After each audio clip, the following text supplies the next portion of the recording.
Mes chers élèves, bonjour.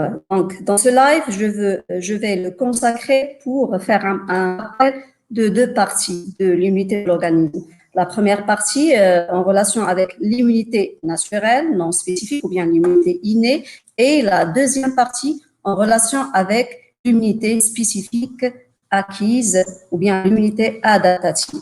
Donc, on va commencer tout de suite. On sait que notre corps est en permanence confronté à de très nombreux micro-organismes pathogènes, mais pourtant, ils ne tombent malades qu'exceptionnellement. Donc, est-ce que ces micro-organismes, ils peuvent pénétrer facilement dans notre corps, dans notre organisme?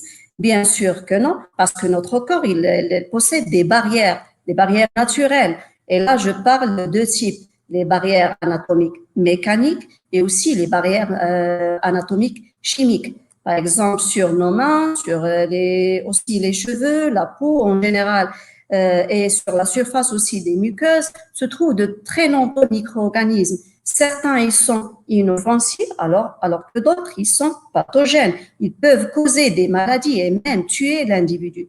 Donc, parmi ces barrières mécaniques, on trouve la peau, les cils, les muqueuses, et ces barrières mécaniques, ils sont renforcées par des barrières chimiques, à savoir la sueur, les larmes, le mucus sécrété par les muqueuses, le suc gastrique, aussi les sécrétions génitales.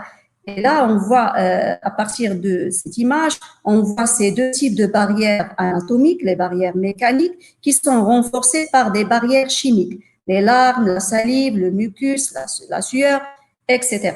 Donc, ces barrières chimiques, c'est grâce à leur salinité et leur acidité que ces micro-organismes vont être tués et n'arrivent pas à franchir ces barrières mécaniques. Il ne faut pas oublier aussi que notre corps, il renferme des micro-organismes qui se trouvent dans le tube digestif, par exemple, tels que bifidobactérium, bien des bactéroïdes Plébéius. Ces bactéries qui se trouvent dans le tube digestif, à la fois, ils aident à la digestion, comme la digestion, par exemple, du lait chez les bébés et la digestion des fibres alimentaires. Ils peuvent aussi défendre notre corps contre les micro-organismes pathogènes.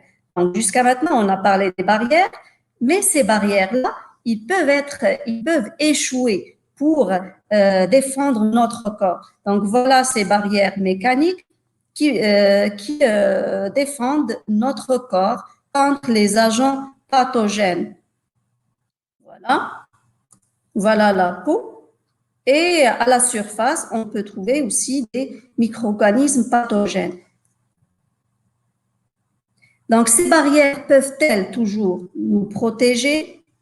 Bien sûr que non, car à la suite, par exemple, des lésions qui sont pas désinfectées, ils peuvent facilement, ces micro-organismes, ils peuvent facilement pénétrer dans le corps si les lésions ne sont pas désinfectées. Donc, ce corps-là, il va, ou bien ces barrières-là, ils vont échouer pour défendre notre corps. Et par la suite, ces micro-organismes pathogènes arrivent à franchir ces barrières-là. Et là, on a parlé de la réaction inflammatoire. À la suite, par exemple, d'une blessure, par exemple, une épine qui est, par exemple, qui renferme des microbes, ces microbes, ils arrivent à franchir cette barrière-là, et là, on voit des micro-organismes qui veulent passer soit vers le sang ou bien vers les cellules. Tel est le cas pour les virus. Et là, qu'est-ce qu'on va voir? Une certaine réponse immunitaire nommée la réaction inflammatoire qui se caractérise par 4 symptômes. Donc, ces 4 symptômes-là, on a parlé de la rougeur, le gonflement, la douleur et aussi l'augmentation de la température locale au niveau de la plaie. Donc, la rougeur, bien sûr, grâce à une vasodilatation des capillaires sanguins, le gonflement suite à la sortie du plasma avec les polynucléaires, accompagnés avec des leucocytes ou bien des globules blancs tels que les polynucléaires. Aussi, on va sentir une certaine douleur au niveau de la zone infectée Pourquoi? Parce que ces micro-organismes, une fois ils vont pénétrer par cette plaie-là, ils vont stimuler, ils vont activer des cellules sentinelles qui se trouvent soit au niveau de la lymphe ou bien au niveau des tissus. Ces cellules sentinelles vont libérer des médiateurs chimiques, ces substances chimiques telles que l'histamine, qui vont passer vers le sang et stimuler et activer la sortie de ces globules blancs tels que les polynucléaires. Et à la suite, lorsque ces substances chimiques sont libérées par ces mastocytes, ces cellules sentinelles, on va sentir une certaine douleur. À la fois, ces substances chimiques, ils vont stimuler les terminaisons nerveuses et on va sentir la douleur. Et d'autre part, ils vont activer la sortie et l'accumulation aussi des cellules sanguines au niveau de la zone infectée, au niveau des capillaires sanguins, tout près de la zone infectée. Et là, qu'est-ce qu'on va voir? Un gonflement au niveau de la zone, parce qu'il y a une sortie du plasma accompagnée avec des leucocytes. Et aussi, on va voir une rougeur et une augmentation de la température locale. Donc, voilà. Et voilà la vidéo qui va montrer ces 4 symptômes. Donc, voilà une infection des micro-organismes qui vont pénétrer par la suite. Et là, il va y avoir une activation des cellules qui vont passer vers la zone infectée. Et cette activation-là, bien sûr, elle est stimulée grâce à des histamines ou bien des substances chimiques. Et par la suite, qu'est-ce qu'on va voir? On va voir une réaction inflammatoire avec les 4 symptômes. Et cette réaction inflammatoire, il va permettre aux polynucléaires ou bien des globules blancs phagocytaires qui vont passer vers la zone infectée et vont réaliser le phénomène de la phagocytose. Et voilà les 4 étapes de la phagocytose. On a la première étape qui est la phase d'adhésion, la fixation des microbes par ce polynucléaire ou bien par ce globule blanc. Et par la suite, on a la phase d'ingestion. Donc, ce phagocyte, il va ingérer ces micro-organismes pathogènes. Et par la suite, on a la troisième phase, c'est la phase de la digestion grâce à des enzymes digestives. Et par la suite, il y a le rejet des débris de ces micro-organismes pathogènes. Et voilà les 4 étapes de la phagocytose. Donc, dans le cas où la zone infectée n'est pas guérie, on peut observer du pus dans cette zone-là. Et le pus, c'est un mélange entre ces microbes et des leucocytes ou bien des cellules phagocytaires. Et là, une fois on va voir le pus, on va dire que la réaction inflammatoire et la réponse immunitaire innée non spécifique a échoué. D'abord, pourquoi on a dit une immunité naturelle, bien innée, non spécifique, qui est réalisée par ces polynucléaires ou bien ces cellules phagocytaires. Parce que à la fois ces polynucléaires ou bien ces globules blancs, ils sont toujours présents une fois on est infecté par des micro-organismes, ils vont passer directement pour phagocyter ces micro-organismes. Pourquoi on a dit non spécifique, réponse immunitaire naturelle non spécifique? Parce que ces polynucléaires, ils vont digérer tout type de microbes sans se spécifier. C'est pour cette raison qu'on a dit la réponse immunitaire naturelle ou bien innée non spécifique. Parce que une fois on va observer du pus dans la zone infectée, qu'est-ce qu'on va conclure par la suite? On va conclure que ces cellules phagocytaires ont échoué. Et là, les micro-organismes vont passer vers le sang et aussi vers les cellules. Et là, il y a d'autres moyens de défense qui vont intervenir. Et là, on va passer vers l'immunité spécifique acquise ou bien adaptative. Et on va commencer par la réponse immunitaire à médiation humorale, c'est-à-dire ces cellules immunitaires qui vont se spécialiser pour défendre les micro-organismes ou bien les substances toxiques qui vont se situer juste au niveau du sang. Et là, lorsque, par exemple, on voit du pus sur une blessure, et le pus, c'est un mélange de débris de bactéries et aussi de polynucléaires. Et là, la réaction immunitaire innée non spécifique a échoué. Donc, dans ce cas-là, il y a des cellules sanguines ou bien des globules blancs qui vont se spécialiser, qui vont se différencier. Et là, on parle des macrophages. Et ces macrophages-là, ils vont se différencier, ils vont se transformer en cellules présentatrices de l'antigène. Et là, on parle du CMH, le complexe majeur d'histocompatibilité. Donc, ces cellules phagocytaires, ils vont migrer. Donc, voilà ces cellules phagocytaires ou bien ces cellules dendritiques qui représentent ou bien qui présentent un débris de ces antigènes-là, ils vont migrer pour préparer la réponse adaptative, c'est-à-dire la réponse soit à médiation humorale située au niveau du sang ou bien à médiation cellulaire. Lorsqu'on parle des micro-organismes endogènes, c'est-à-dire qui vont passer vers les cellules et infecter ces cellules-là. Donc, ces cellules dendritiques ou bien ces globules blancs, ils vont migrer par la suite vers les organes lymphoïdes, comme les ganglions lymphatiques. Voilà les ganglions lymphatiques en vert et voilà les cellules dendritiques présentatrices de l'antigène qui vont migrer, par exemple, vers un ganglion lymphatique. Pourquoi? Pour la simple raison, c'est pour présenter cet antigène-là aux lymphocytes. Et bien sûr, ils vont le présenter aux lymphocytes T4. Voilà cette cellule dendritique présentatrice de l'antigène qui a présenté cet antigène-là au lymphocyte T4. Et bien sûr, ce lymphocyte T4, il va devenir actif. Bien sûr, il va devenir actif. Et là, il faut savoir que ces organes lymphatiques ou bien lymphoïdes, il y a plusieurs types. Il y a les amygdales, il y a les ganglions lymphatiques, la rate, le thymus. Et on va détailler ça juste après. Donc, ces cellules lymphocytaires ou bien ces lymphocytes T4, ils vont simuler, bien sûr, ils vont simuler à la fois les lymphocytes B spécialisés dans la médiation humorale et aussi les lymphocytes T8 spécialisés dans la médiation cellulaire. Et on va commencer par la médiation humorale, c'est-à-dire destinée pour défendre les antigènes qui se trouvent au niveau du sang.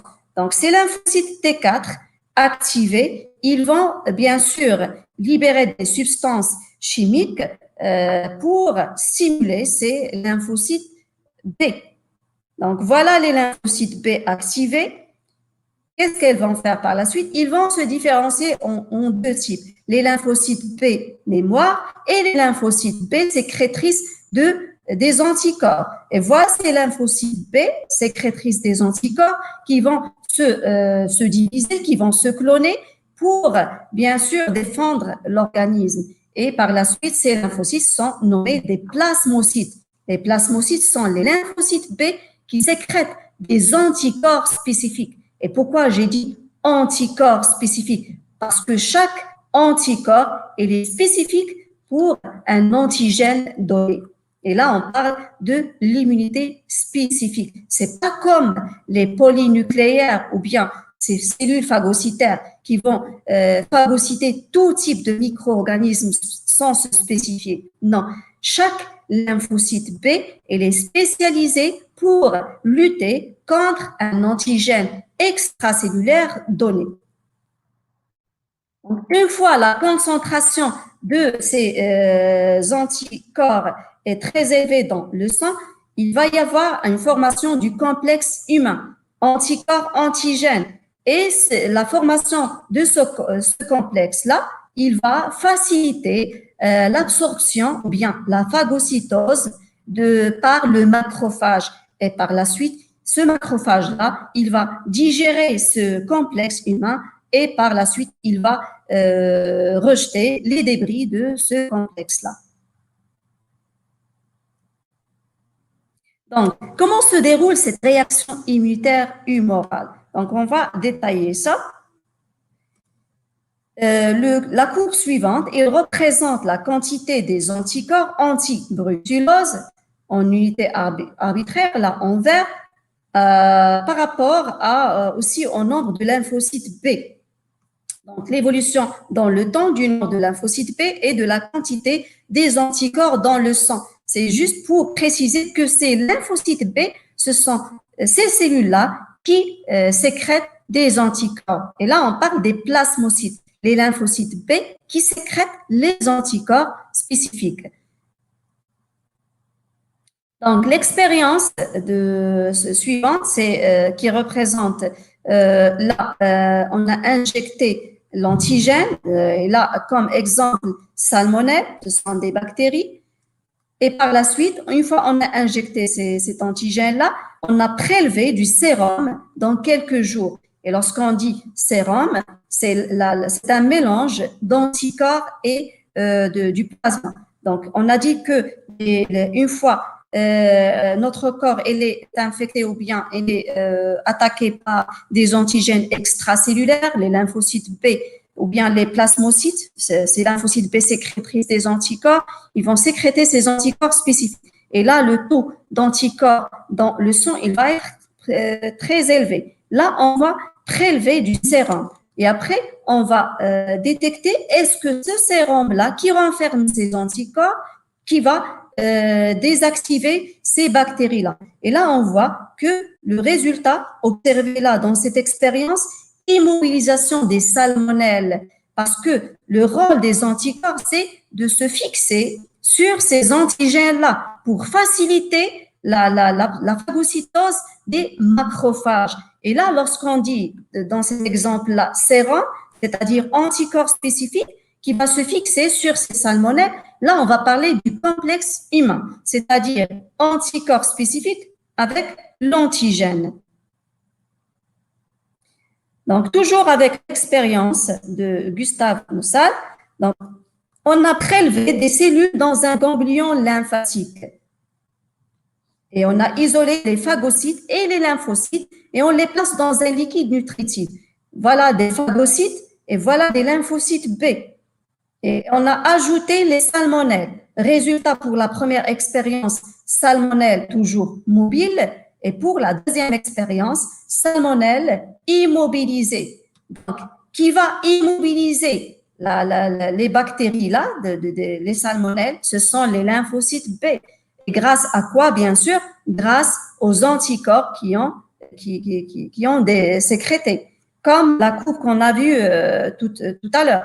Lorsqu'on a vu que la quantité d'anticorps elle est élevée, c'est en parallèle avec la quantité des lymphocytes B. Car ces lymphocytes B, ce sont ces cellules-là qui vont sécréter ces anticorps. Et ces anticorps, ces substances chimiques qui vont paralyser ces bactéries-là, salmonelles. Pour les phagocytes, seuls ne peuvent pas effectuer cette tâche-là. Pourquoi? Parce que ces phagocytes, leur rôle, c'est de phagocyter le complexe humain, c'est-à-dire anticorps, antigènes spécifiques. Donc, à partir jusqu'à maintenant, qu'est-ce qu'on a trouvé? Que les lymphocytes B, ces plasmocytes-là, ils sécrètent les anticorps et ces anticorps-là qui vont paralyser ces antigènes spécifiques. Donc, relation, on va toujours chercher la relation antigène-anticorps et la spécificité des anticorps. On a pris ici 3 lapins, l'injection des bacilles tétaniques pour les premiers, après 5 jours, on voit la mort de ces lapins, du tétanos. Qu'est-ce qu'on va conclure par la suite? On va conclure que la mort, c'est à cause de l'injection de ces lapins par les bacilles tétaniques. Et qu'est-ce qu'on va dire? Que ces bacilles tétaniques sont mortelles, bien sûr.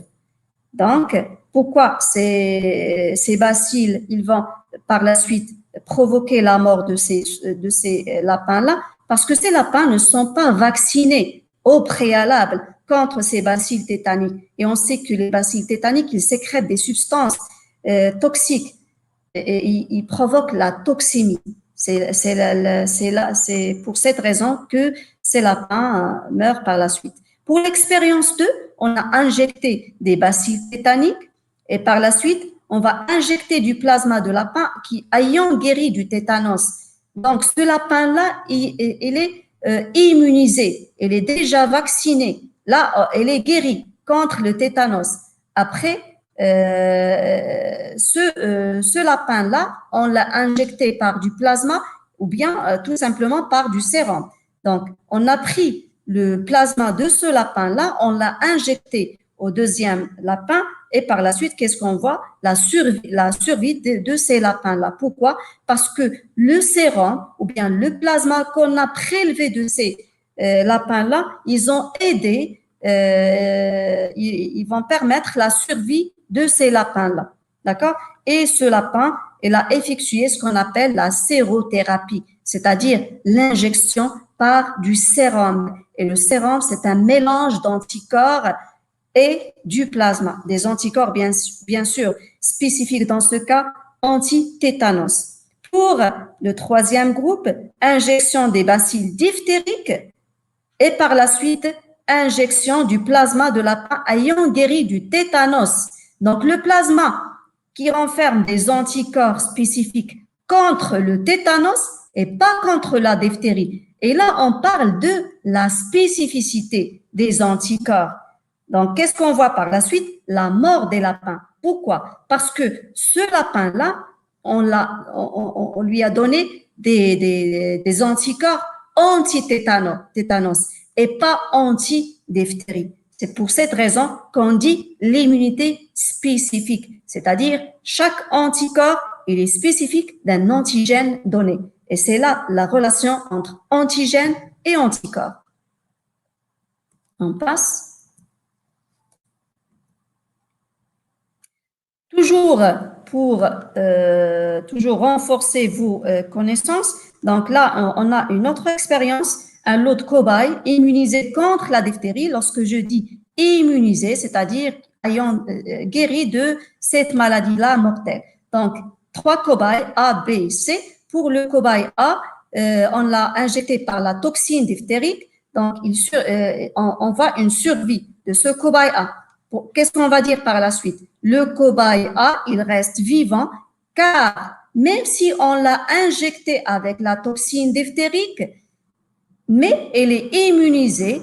Pourquoi? Parce que au préalable, on l'a injecté ou bien il a déjà guéri contre la diphtérie. Pourquoi? Parce que son corps, il renferme des anticorps antidiphtériques.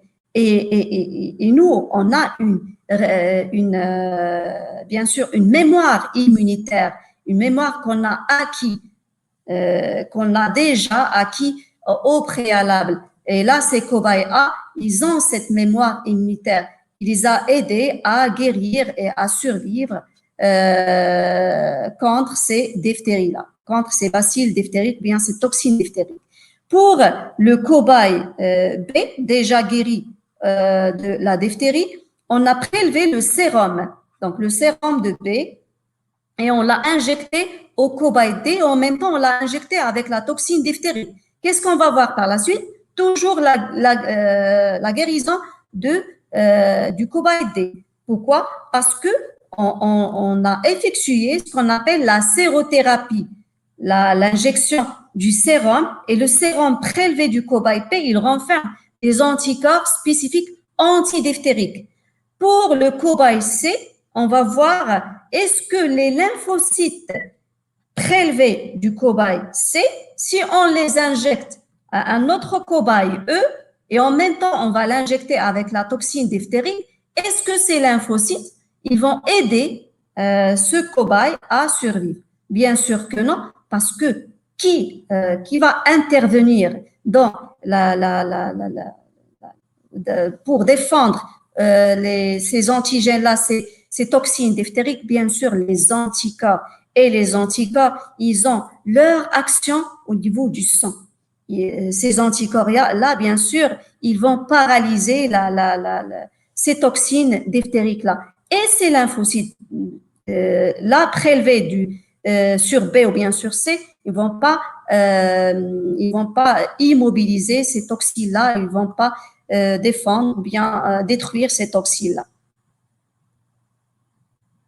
Voilà. Donc, il faut savoir aussi qu'il y a une spécificité des anticorps. Et là, par exemple, on a ces anticorps qui sont spécifiques de ces antigènes-là. Voilà une bactérie qui représente ces antigènes-là. Voilà cette forme qui est compatible à cette forme-là, à ces anticorps-là. Et c'est pour cette raison qu'on a dit il y a une certaine liaison entre antigènes et anticorps spécifiques. Et voilà cette liaison-là. Par exemple, là, on a cet anticorps-là en forme de carré, et là, en forme de cercle, et là, en forme de V. Donc, cet anticorps-là, il est spécifique de ces antigènes. Alors là, non, ces anticorps-là ne sont pas spécifiques à ces antigènes. Une fois le complexe humain, il est fabriqué, il est formé, il va faciliter l'action de ce phagocyte. D'accord? Et là, ce phagocyte, il va faire son travail, il va éliminer ces antigènes-là ou bien ce complexe humain. Voilà toujours. Donc, si on récapitule l'action ou bien les réponses à médiation humorale, il y a une reconnaissance de l'antigène spécifique par bien sûr des macrophages qui vont présenter ou bien ces cellules dendritiques qui vont présenter cet antigène au lymphocyte T4. Et ce lymphocyte T4, il va activer les lymphocytes B qui vont se différencier en lymphocytes B mémoire et plasmocytes. Et lorsque je dis plasmocytes, ce sont les lymphocytes B sécrétrices d'anticorps spécifiques. Une fois ces anticorps sont sécrétés, il va y avoir une formation du complexe humain, c'est-à-dire antigènes et anticorps spécifiques, qui va faciliter l'action des macrophages. Et voilà la réponse immunitaire spécifique adaptative à médiation humorale, c'est-à-dire qui va s'effectuer au niveau du sang contre les antigènes extracellulaires, comme dans le cas de la toxémie, la septicémie ou bien d'autres agents pathogènes juste au niveau du sang. Et là, on va passer à l'immunité spécifique acquise, mais cette fois-ci à médiation cellulaire, c'est-à-dire contre les antigènes endocellulaires, comme le cas des virus ou bien d'autres agents pathogènes qui vont attaquer les cellules et vont infecter les cellules. Donc, comment on va détruire ces cellules infectées? C'est grâce à la médiation ou bien la réponse immunitaire à médiation cellulaire. Donc, les virus qui peuvent être neutralisés par les anticorps, c'est bien. Mais si les virus parviennent à pénétrer dans les cellules, dans ce cas-là, les anticorps ne peuvent rien faire. Ils ne peuvent pas passer vers les cellules et attaquer ces antigènes endocellulaires. Cette fois-ci, ce sont les lymphocytes T4 toujours qui vont activer les lymphocytes T8 qui vont se proliférer, se différencier en deux types, les lymphocytes T8 mémoire et les lymphocytes T8 tueurs ou bien cytotoxiques. Soit on dit T8 tueurs ou bien TC ou bien les lymphocytes T cytotoxiques qui vont par la suite, ces lymphocytes TC qui vont libérer des substances chimiques qui vont bien sûr détruire ces cellules infectées. Donc, comment se fait la destruction des cellules infectées par les virus ou bien les parasites intracellulaires? Là, on va voir l'évolution de la quantité montrée ici par cette courbe-là, ou bien ces deux courbes, la quantité du virus en vert et le nombre de lymphocytes T tueurs. Donc, on voit une augmentation progressive des virus, là des antigènes endocellulaires, et en même temps, on voit une augmentation progressive des lymphocytes T. Une fois les lymphocytes T, on va voir ici le pic, c'est-à-dire le sommet.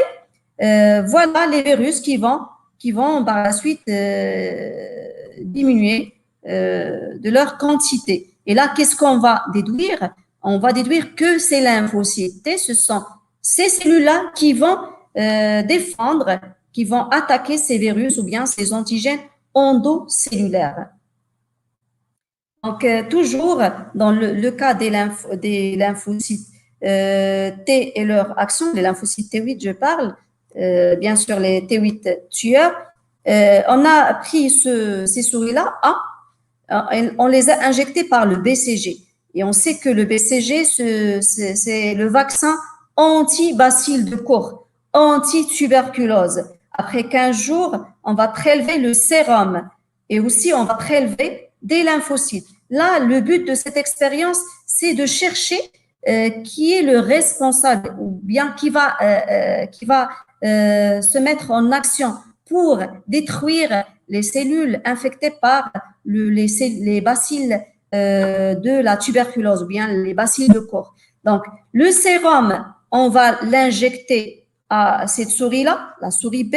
Et lorsque je dis le sérum, c'est-à-dire cette souris B, on a pratiqué la sérothérapie, c'est-à-dire injection du sérum qui renferme les anticorps et le plasma. Donc, on voit la mort de la souris B et qu'est-ce qu'on va déduire par la suite? Est-ce que ces anticorps, ils arrivent à détruire ces bacilles de Koch, ces bacilles responsables de la tuberculose? Non. Et voilà le résultat de l'expérience. Pour la souris C, on va l'injecter cette fois-ci par des lymphocytes. Et on n'a pas dit le nom de ces lymphocytes. Par la suite, on voit la survie de cette souris-là. Pourquoi? Parce qu'on va déduire par la suite que ces lymphocytes prélevés de cette souris A, immunisés contre les bacilles de la tuberculose, qui vont aider la guérison de cette souris-là. Et là, quel type de cellules immunitaires qui vont intervenir et qui sont mises en jeu? Bien sûr, les lymphocytes, et je précise, les lymphocytes TC, ou bien les lymphocytes T8 tueurs, et pas les anticorps, parce que là, le sérum n'a pas fait son action. Pourquoi? Parce que les anticorps, ils n'ont pas cette capacité de passer vers les cellules et détruire et paralyser les antigènes endocellulaires. Donc, voilà les cellules dendritiques.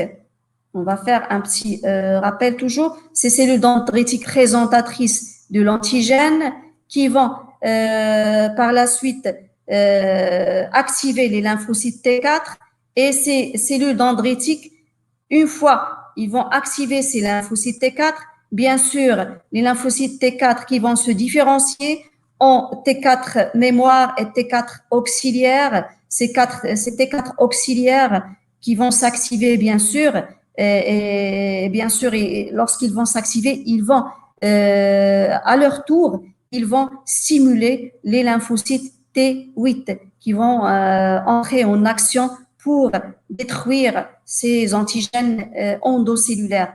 Et là, on parle des lymphocytes T8 immunocompétents, c'est-à-dire actifs.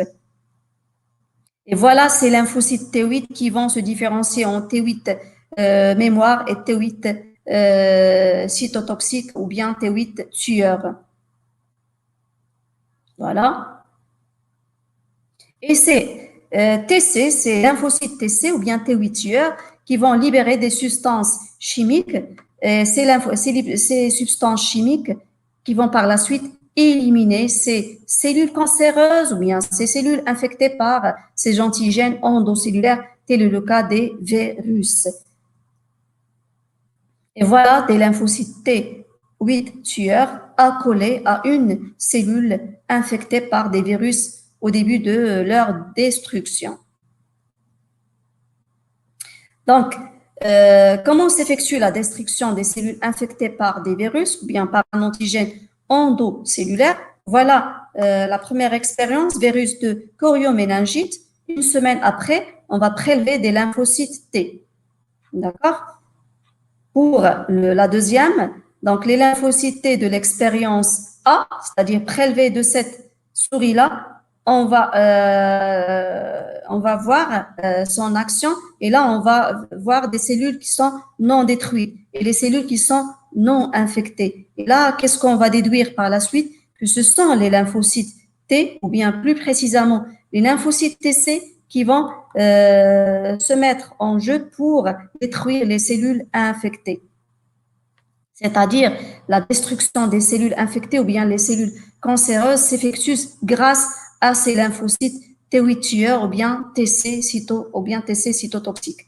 Donc, les lymphocytes T8 sont destinés pour détruire les cellules infectées par des parasites endocellulaires comme les virus.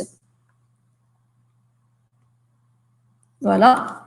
Donc, voilà l'action des lymphocytes T. Donc, toujours les lymphocytes ou bien ces cellules infectées par le virus, il va y avoir une reconnaissance par les lymphocytes T4 qui vont activer les lymphocytes T8 et ces T8 qui vont se différencier en deux, les T8 mémoire, toujours pour se rappeler de l'antigène endocellulaire pendant toute la vie de la personne et les TC ou bien les T8 tueurs et ces TC qui vont sécréter des substances chimiques qui vont liser, qui vont détruire ces cellules infectées par ces antigènes endocellulaires.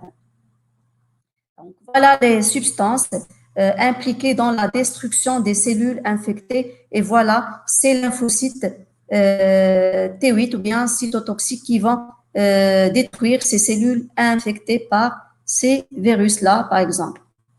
Donc là, on va passer à autre chose. On a parlé des cellules immunitaires, où naissent ces cellules immunitaires. Et là, cette observation, il va nous mener à dire ou bien à chercher l'origine de ces cellules immunitaires. Donc, pour le cas des enfants qui naissent sans défense immunitaire, la seule possibilité de guérison, c'est de prélever des cellules de la moelle osseuse. Donc, à quelqu'un, bien sûr, qui montre une certaine compatibilité. Et après, on va l'injecter au patient. Donc, pourquoi cette intervention est nécessaire? Pourquoi on va prélever une partie de la moelle osseuse et à ne pas confondre, bien sûr, avec la moelle épinière, parce que la moelle épinière, vous l'avez déjà vu dans le système nerveux, la moelle épinière qui se situe dans la colonne vertébrale. Et là, on parle de la moelle osseuse qui se situe, donc ce liquide, bien cette substance spongieuse, ce liquide situé au centre de certains os. Sa fonction, bien sûr, principale, il consiste à produire les cellules sanguines. Et lorsque je dis les cellules sanguines, ce sont les globules rouges, les globules blancs et les plaquettes sanguines. Et là, on va parler des cellules, bien sûr, immunitaires, c'est-à-dire les leucocytes ou bien les globules blancs. Donc, parmi ces leucocytes-là, ces substances ou bien ces composantes immunitaires qui sont très importantes pour notre système immunitaire, car ces cellules-là qui combattent les infections, qui défendent le corps contre les bactéries et contre tout type d'agents pathogènes. Et la plupart, bien sûr, de ces globules blancs, bien de ces leucocytes, se trouvent en dehors du sang, soit au niveau de la lymphe, soit au niveau des tissus ou bien soit au niveau des organes lymphoïdes. Et là, on va parler des organes du système lymphatique. À savoir, on a les amygdales, leur infection, il va provoquer les angines. On a aussi les ganglions lymphatiques. On a le thymus, aussi la rate. Et là aussi, on a des plaques de Peyer, ce sont des ganglions lymphatiques qui s'organisent sous forme de plaques et sans oublier bien sûr l'origine de ces cellules immunitaires. Et là, je parle de la moelle osseuse, l'origine de ces cellules immunitaires. Par la suite, ces cellules, ils vont migrer vers tous ces organes lymphatiques. Donc, voilà ces cellules immunitaires. Là, je parle des granulocytes. Voilà, des granulocytes comme les neutrophiles, les mastocytes qui libèrent l'histamine. Aussi, on a les monocytes qui vont se différencier en macrophages et aussi les cellules dendritiques présentatrices de l'antigène et aussi, sans oublier bien sûr, les lymphocytes T les lymphocytes T4 et les lymphocytes T8 et aussi les lymphocytes B. Et lorsque je dis les cellules NK, ce sont les cellules TC cytotoxiques. Donc, pourquoi on les a nommés NK, Natural Killer, c'est-à-dire c'est lymphocytes TC cytotoxiques qui libèrent ces substances toxiques. Donc, voilà ces cellules immunitaires qui résident soit au niveau des tissus, soit au niveau de la lymphe, soit au niveau des organes lymphoïdes, tels que les ganglions lymphatiques, les amygdales, la rate, l'appendice aussi, les ganglions lymphatiques, les plaques de Peyer et tout ça. Voilà. Donc, voilà, par exemple, un capillaire sanguin, là où il y a des globules blancs, donc monocytes, granulocytes, et aussi on a au niveau de la lymphe, on a ces cellules présentatrices de l'antigène qui vont migrer par la suite vers les organes lymphoïdes pour activer les lymphocytes T4 et à leur tour qui vont activer la réponse immunitaire, soit à médiation humorale, soit à médiation cellulaire. Donc, il faut savoir aussi que on a dit que la moelle osseuse est à l'origine de la production des lymphocytes B et les lymphocytes T, mais pour les lymphocytes B, ils vont prendre leur formation, leur production, ainsi que leur maturation au niveau de la moelle osseuse. Alors que pour les lymphocytes T, non.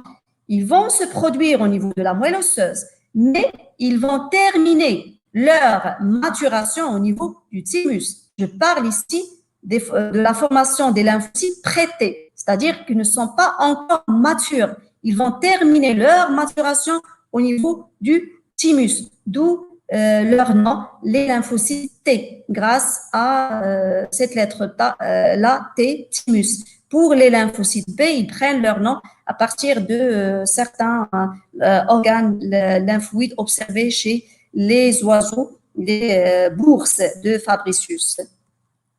Donc, une fois ce lymphocyte T il devient mature, il va par la suite migrer vers les organes lymphoïdes tels que les ganglions lymphatiques. Alors que pour les lymphocytes P, déjà matures, ils vont passer directement et se distribuer vers ces organes lymphoïdes tels que les ganglions lymphatiques ou bien la rate ou autre chose.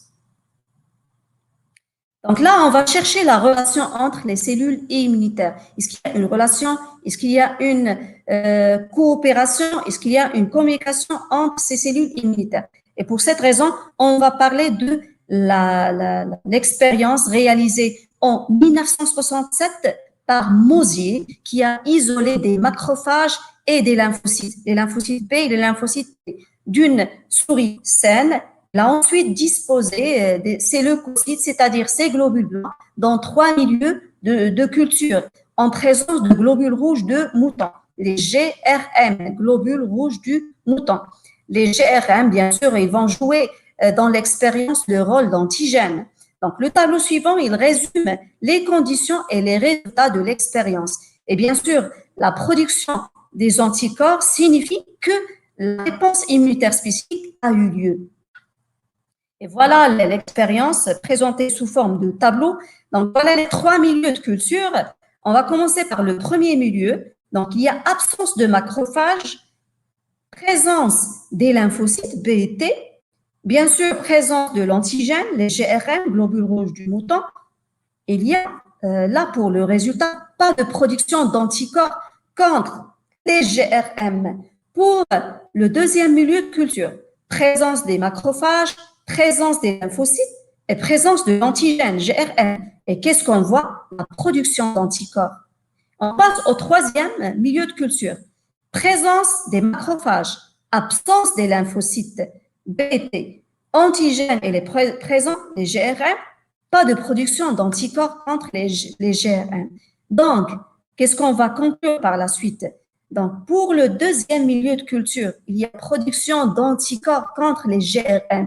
Pourquoi? Parce qu'il y a présence à la fois des macrophages et des lymphocytes B et T, c'est-à-dire tous ces cellules immunitaires, ils vont entrer en action pour, bien sûr, pour détruire et pour défendre notre corps contre, par exemple, là, on parle des GRM, des globules rouges du mouton comme antigènes. Alors, pour le premier milieu, pas de production d'anticorps, car il y a l'absence des macrophages. Donc, les lymphocytes B T, ils ne vont rien faire en absence des macrophages.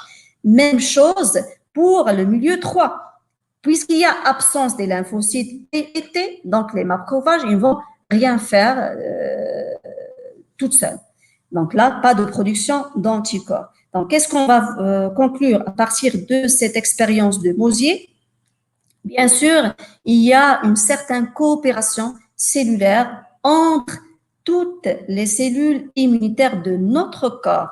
Donc, on va tout commencer par ces macrophages, ces cellules dendritiques présentatrices de l'antigène. Ils vont le présenter grâce, bien sûr, à des substances stimulantes, à des médiateurs chimiques qui vont activer ces lymphocytes T4. Ces lymphocytes T4, ils vont activer à la fois les lymphocytes B, bien sûr, l'activation, il s'effectue grâce à des médiateurs chimiques, grâce à des substances telles que les interleukines.